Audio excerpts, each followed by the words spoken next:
In this video, we'll learn how to add a course button to the order confirmation email. First, go to the Courses Plus app dashboard. I recommend duplicating the current browser tab to set it up more easily. On the app dashboard, you'll see an instructions block at the top of the page. Click the arrow to expand this block.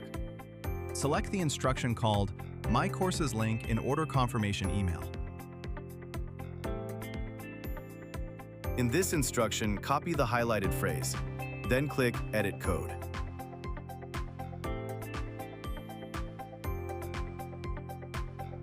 Click Edit Code one more time to open the email template code editor. Once the code editor is open, click anywhere inside the code and press Ctrl F to open the search bar. Paste the phrase you copied earlier into the search bar. Now go back to the duplicated tab. Open the same instruction there as well. Copy the code snippet provided in the instruction. Return to the first tab with the code editor. Paste the copied code snippet into the email template code in the required place. Click Save to apply the changes. After saving, go back one step to check the result and make sure the course button has been added correctly. That's it. Now it will be even easier for your students to access their purchased courses. Thank you for watching, and don't forget to subscribe so you don't miss more helpful tutorials. See you in the next videos.